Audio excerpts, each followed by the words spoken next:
किसी भी दिन हिंदुओं को, सनातनियों को नीचा दिखाने में कोई कसर नहीं छोड़ रही है।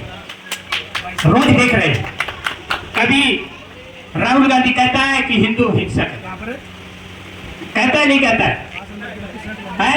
कभी कहता है जो जहां से आया था उसको वही भेज देंगे। भूपेंद्र सिंह और उसका बेटा ये भी कहते हैं जो हमारे खेतों में घास काटा कोई दो राय नहीं है। आप रोज वीडियो देखते हो, बड़े समझदार बैठे हो, हैं? एक एक मिनट में जो है ना वीडियो आ जाती है किसी की। ठीक है, हम यहाँ से दिल्ली जाते थे, रोहतक बड़ा अच्छा लगता था, प्यारा दिखता था, वो ऐसे नहीं दिखता था, हैं? भैंस तो जो है ना पूरे हरियाणा में घास चरती थी, भैंस तो पूरे हरियाणा में घास चरती थी, लेकिन दूध केवल रोहतक नहीं देती थी, दूध केवल रोहतक नहीं देती थी, चारा तो पूरे हरियाणा का खा जाती थी। समझ गए क्या? समझ गए? तो इसलिए होना, भारतीय जनता पार्टी ही एक ऐसी पार्टी है, भगवान राम का मंदिर। यदि आज सेंटर में भारतीय जनता पार्टी और यूपी में भारतीय जनता पार्टी नहीं होती तो भगवान राम का मंदिर नहीं बनता। क्यों नहीं बनता? क्योंकि मैं वहीं से बिलोंग करता हूँ, अयोध्या के पास ही है मेरा। अब मैं 30-35 साल से यही रहता हूँ। क्या दुर्दशा थी वहां की, और स्टेनो करने के बाद में उन तीनों बच्चियों की कोर्ट के अंदर नौकरी लग गई, स्टेनो की नौकरी लगी। हम उनकी गाड़ी लेकर के दिल्ली गए, वापस आ रहे थे, उनसे बातचीत हुई तो उन्होंने बताया कि अगर ये राज नहीं होता, ये पारदर्शिता नहीं होती तो मेरी बेटियों की नौकरी नहीं लग सकती थी, क्योंकि मेरे पास तो पैसे देने के लिए थे ही नहीं, ताजी रोजी वाला बंदा हूं मैं, मेरे पास 10-10, 20-20 लाख रुपए कहाँ है नौकरी देने के लिए। तो इस भारतीय जनता पार्टी की पारदर्शिता के कारण नौकरियां सबको बिना खर्ची बिना पर्ची के मिली। ट्रांसफर जो होती थी पहले योजना बनाई, हर तरह से समान भाव से सबका साथ सबका विकास। और दूसरी बात, हमारे जो प्रधानमंत्री, ऐसे ही यशस्वी प्रधानमंत्री लाल बहादुर शास्त्री। आप देख सकते हैं कि विनोद भैया जी बीजेपी प्रत्याशी यहाँ पहुँच चुके हैं और आज यहाँ नुक्कड़ सभा है एमटी तालाब के बिल्कुल सामने। जीत गया भाई, जीत गया भाई, जीत गया विनोद भैया, जीत गया, जीत गया भाई, जीत गया विनोद भैया, जीत गया भाई, विनोद भैया जिंदाबाद, भाई विनोद भैया जिंदाबाद, भाई गणेश यादव जिंदाबाद, भाई गणेश यादव जिंदाबाद, श्री विनोद भैया जिंदाबाद, भाई विनोद भैया। आप एक बार पुनः भारतीय जनता पार्टी के विधायक बनेंगे और कैबिनेट मंत्री बनेंगे, ऐसा परमपिता परमात्मा जी से प्रार्थना और आप सबके आशीर्वाद की आवश्यकता है। अब मैं निवेदन करता हूं, हमारे बीच में पहुंचे जी ओमवीर जी सक्सेना परिवार की ओर से है जो नुक्कड़ सभा रखी हुई, उनका प्रतिनिधित्व करने के लिए सक्सेना परिवार की ओर से आ रहे हैं श्री ओमवीर जी सक्सेना। आप सब लोग पहले जो है श्री परमपिता परमेश्वर का नाम लेंगे। श्री गणेशाय नमः। जय श्री राम, भारत माता की जय, वंदे मातरम। मैं आए हुए सभी 36 बिरादरी के, मैं अपने समाज की बात नहीं करना चाहता यहाँ पे अकेले। हम तो सदैव विनोद भैया जी के और श्री नरेश यादव जी के कायल रहे हैं, साथ रहे हैं। 15 साल से हम जो है विनोद भैया जी को लगातार कंटिन्यू, हमारी लगभग 250 वोटें हैं कंटिन्यू, एक भी वोट विनोद भैया जी के अलावा चाहिए निर्दलीय थे, तब भी हमने सारी वोटें इनको ही गई थी।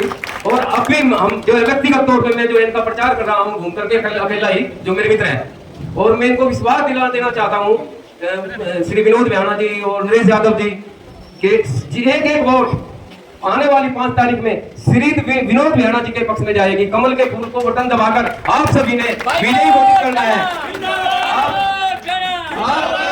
आपके बिना सहयोग के कभी सफल नहीं हो सकता। अब मैं थोड़ी सी बात कांग्रेस पार्टी की करना चाहता हूँ। राहुल जी हमेशा कांग्रेस पार्टी, ये तो बहुत लंबा इतिहास है उनका देश के खिलाफ। मैं राहुल जी की बात रखना चाहता हूँ यहाँ पे थोड़ी देर। राहुल जी जब भी अमेरिका गए हैं हमेशा सनातन धर्म के खिलाफ बोले हैं, आरएसएस के खिलाफ बोले हैं, हिंदुओं के खिलाफ बोले हैं। वहां पे इन्होंने कैलिफोर्निया में कहा था बीजेपी युवाओं, मुसलमान युवाओं, लड़कों को उठा करके जेलों में डाल रही है। मैं दावा करता हूँ कांग्रेस कोई व्यक्ति है, एक मुसलमान लड़के को, किसी युवा लड़के किसी राज्य में उठा करके बीजेपी ने या किसी और पार्टी का भी दावा करता हूँ कहीं जेलों में डाला हो। वो निरर्थक सनातन धर्म के खिलाफ हमेशा भ्रामक प्रचार करती रहती है। क्या हम ऐसी पार्टी को वोट देकर खुश होंगे जो सनातन धर्म के खिलाफ हो, हमारे देश के खिलाफ हो? इसलिए मैं आपसे आज अपील करना चाहता हूँ, इस अपने भारतीय जनता पार्टी आपका वो काम होगा, वो आपका काम 100% होगा। अगर आप घर पर बैठे ख्याली को आप नहीं जाऊंगा वहां पे तो मुश्किल है। आप उनके पास अपना आग्रह रखिए, अपने विचार रखिए, अपनी बात रखिए, आपका काम अवश्य होगा। मैं और थोड़ा वक्त लूंगा। यहाँ पे बैठे हैं कई गणमान्य नरेश यादव जी और श्री बलवान जी। इन्होंने कहा था बेशक मैं आपका एमसी नहीं हूँ, इन्होंने कहा था बेशक मैं आपका एमसी नहीं हूँ, आपके एमसी प्रवीण जी है। आप मेरे पास कभी आइए, रात आइए, दिन आइए, मैं आपका काम कराऊंगा, मैं सबका काम कराऊंगा। उनके लिए भी कहा। इसी तरह नरेश यादव जी ने कहा था तो मैं आपके काम के लिए हर समय 24 घंटे तक करूँ। कम से कम ऐसी हस्तियों के लिए ताली बजाकर जोरदार अभिनंदन किया जाए। धन्यवाद आपको जी, बहुत बहुत धन्यवाद सक्सेना जी। अब मैं निवेदन करूं एक ऐसी शख्सियत हमारे घर टाइप कर दो।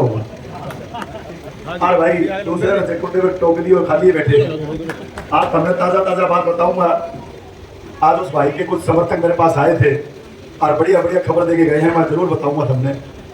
आज वो मेरे को कहने लगे कि नरेश भाई हमारा चुनाव तो बहुत अच्छा चला था। पर चला था का क्या मतलब, नहीं चल रहा? कहते हैं भाई सच्ची बताऊं तेरी बड़ी याद आ रही है। मैं किस लिए? बोला चुनाव जिताने के लिए। बोला चुनाव तो मेरे विरोधी भैया को जिता दिया, थमी मिठाई खाना क्या हो। चुनाव जिसको जीतना चाहिए उसको जिताना है। आरसी की भलाई को देखना, आरसी के काम को देखना है। सबसे पहले आरसी को सुरक्षित देखना चाहता हूं, और आरसी सुरक्षित है भारतीय जनता पार्टी के हाथों में।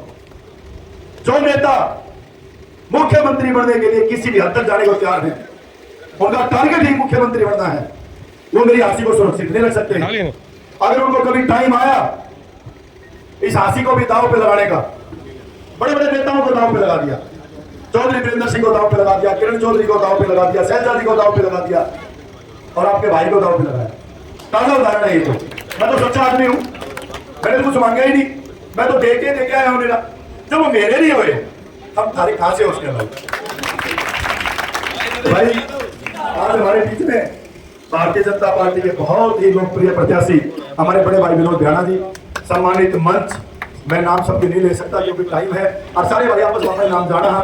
एक दिन बड़ी रैली में सारा नाम पढ़ लूंगा, जिस दिन बड़ी सारी रैली होगी। एक तो मैंने सिर्फ मेरा वोटा की लाइन है। भाई हाथ जोड़ के विनती है, पॉजिटिव सोच का आदमी हूँ। एक बात मानता हूँ, एक बात की और बताई दे तू। मैंने एक बात और कह के बोले, जिस दिन चुनाव चला ना उस दिन हम 75% शहर में थे और तब 25% थे। और मैं क्या हाल है ये अनुमान ले लो भाई साहब, 60-40 होगी। मंत्री आख्या पट्टी बंदरी 80-20 का चुनाव है 80 शहर में। और देख तो मेरा भाई है, भाई मेरा राहुल मतलब ही है, बेटा है मेरा तो छोटा, खूब बढ़िया तरीके से। ऐसी हमारे फैमिली रिलेशन की कोई दिक्कत नहीं है। लेकिन मैंने एक बात का पता है, मेरी सामने आंखों में नजर आ रहा है, अगर उसके हाथ में कमान चली गई तो भाई सवेर से शाम इतना काम नहीं संभालना था। बिल्कुल मेजोरिटी, राजनीतिक मेजोरिटी इसमें है ही नहीं। अगर ऐसा होता तो हमारी कोई मजबूरी नहीं थी। हम भ्याणा साहब को कह देते कि अब की बार इस बेटा को बढ़ावांगे, लेकिन ये गलती कर नहीं सकते। इनके एक्सपीरियंस के आगे वो बिल्कुल जीरो आदमी है। पंगा ना ले लियो, बिल्कुल भी पंगा नहीं लेना। शहर को संभालना बहुत दूर की बात है। जिस पड़ोस में उसमें जो जाके पूछ ले, गली संभाली है क्या आज तक? 4.5 साल के अंदर डिप्टी सीएम के 16 महकमे और उनके रिश्ते में ही जो आजकल उसके बिल्कुल समर्थक है, मैं नाम नहीं लूंगा, परिवार की एक बेटी थी उसके पड़ोस में, उसकी बदली करानी थी, लेकिन उसने मिला था बदली कराना वाला माड़ा कोड मिला था, उसकी बदली को 85 बदली दूसरे ने गुड़गांव की चंडीगढ़ की रोड ट्रांसफर कराई जाके, क्योंकि वहां माड़ मिलना था। मेजोरिटी लेवल नहीं है बिल्कुल भी। पड़ोस की उनकी बेटी की बदली आपका भाई करा के लाया, उसके रात में उसका हाथ है। मैं आपको एक बात कहना चाहता हूँ, काम चाहिए और आरसी को सुरक्षित चाहिए।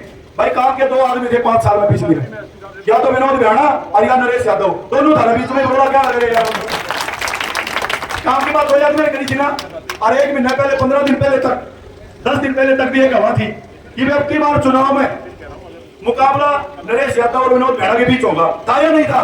झूठ बोले हो तो बता दो आप लोग, था नहीं ये बात? अरे हम दोनों एक जगह मुकाबला किसके लड़ेगा?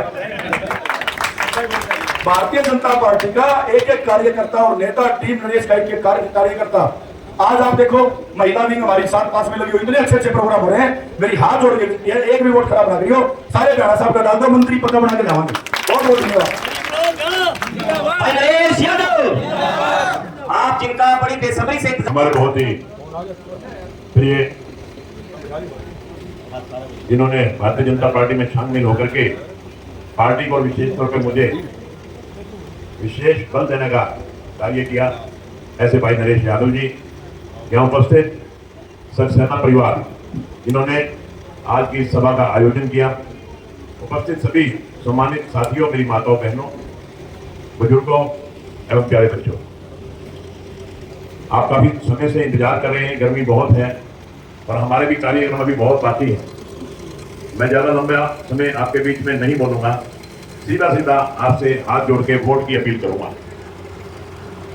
बहनों और भाइयों, आज दो पार्टियां आपके सामने हैं, एक तो भारतीय जनता पार्टी है और एक कांग्रेस पार्टी है। कांग्रेस पार्टी किस धर्म की बात करती है, किस समुदाय की बात करती है, और भारतीय जनता पार्टी सनातन धर्म की पार्टी है जिन्होंने भगवान राम का मंदिर बनवाया। 500 साल से मंदिर इंतजार कर रहा था कब मंदिर बनेगा, कब भगवान श्री राम को अपना घर मिलेगा। मैं धन्यवाद करता हूं और मैं कहता हूं भारत का जन जन ऋणी है श्री नरेंद्र मोदी जी का, जिन्होंने ये बहुत बड़ा काम असंभव को संभव करके दिखाया, भगवान राम का मंदिर बनवाया। इसके साथ साथ ही आप नरेंद्र मोदी जी की और राहुल गांधी जी की तुलना कीजिए कि राहुल गांधी जी हिंदू धर्म के बारे में क्या कहते हैं, भारत के बारे में क्या कहते हैं। अगर हम हरियाणा की बात करते हैं, हरियाणा में भी जिस जिले का मुख्यमंत्री होता था कांग्रेस के टाइम में, उसी जिले का विकास होता था, उसी जिले की नौकरियां लगती थी। आज भारतीय जनता पार्टी की सरकार ने सबका साथ सबका विकास, हरियाणा एक हरियाणवी एक की तर्ज पर काम किया है और पूरे हरियाणा में समान रूप से विकास करवाने का कार्य किया है। आज बिना खर्ची बिना पर्ची नौकरी दी जा रही है। गरीब से गरीब घर जो आखिरी पायदान पे खड़ा है, उसके बच्चे को भी बिना किसी सिफारिश के, बिना किसी पैसे के, बिना किसी खर्ची के नौकरियां लग रही है। फैसला आपने करना है कि एक पार्टी तो ऐसी पार्टी है जो 36 बिरादरी की पार्टी है, सबको साथ लेकर के चलने वाली पार्टी है। एक पार्टी ऐसी है जिन्होंने केवल और केवल निशाना साध रखा है कि हमने तो केवल और केवल भूपेंद्र सिंह हुड्डा को मुख्यमंत्री बनाना है। उनके साथ वो सिर्फ और सिर्फ परिवारवाद की पार्टी है। उनको अगर उसी बिरादरी से कोई और नेता भी मिले, वो उसको भी पसंद नहीं करना चाहते। केवल और केवल भूपेंद्र सिंह हुड्डा ही मुख्यमंत्री होना चाहिए। अब आप खुद फैसला करें कि परिवारवाद की पार्टी को वोट देना है या जो व्यक्ति जो पार्टी 36 बिरादरी को साथ लेकर के चल रही है उनको वोट देना है। मैं समझता हूं 2014 से मनोहर लाल जी इस प्रदेश के मुख्यमंत्री थे, 9.5 साल तक जबरदस्त काम किया और 9.5 साल के बाद अचानक संदेश आया, मनोहर लाल जी आप किधर बैठ जाइए, हम एक बैकवर्ड क्लास के नौजवान लड़के को अब मुख्यमंत्री बनाना चाहते हैं। मनोहर लाल जी बैठ गए और नायब सिंह सैनी जी मुख्यमंत्री बन गए। ये 36 बिरादरी की पार्टी है, पता नहीं कब किसका कैसे नंबर आ जाए। और आज नायब सिंह सैनी इतनी एनर्जी से काम कर रहे हैं। मेरा तो आपसे केवल और केवल यही निवेदन है कि अगर हम चाहते हैं कि हमारे इलाके में विकास हो, 36 बिरादरी का राज हो, गरीब से गरीब आदमी का उत्थान हो, आज आपके घर बैठे पेंशन बन रही है, आज आपके घर बैठे पीला कार्ड बन रहा है, गैस का सिलेंडर आपके फोन करते ही आता है। ऐसी ऐसी व्यवस्थाएं भारतीय जनता पार्टी ने की है जो अपने आप में एक मिसाल है। इसलिए हमारा सबका फर्ज बनता है कि भारतीय जनता पार्टी ही इस देश और प्रदेश में सरकार बनाए और आम आदमी जन आम सुखी रहे, शांति व्यवस्था बहाल रहे, किसी को किसी किस्म की कोई दिक्कत ना हो, कोई डर ना हो, कोई भय ना हो। डर और भय के साए में ना जीना पड़े, हमारा व्यापार तरक्की करे, हमारे बाजार तरक्की करें। ऐसी भावनाओं को लेकर के भारतीय जनता पार्टी आपके बीच में आई है। मेरा आपसे नम्र निवेदन है कि आने वाली 5 अक्टूबर को एक वोट कमल के फूल का बटन दबा करके भारतीय जनता पार्टी को जिताने का काम करें। आप सबका बहुत बहुत धन्यवाद। जय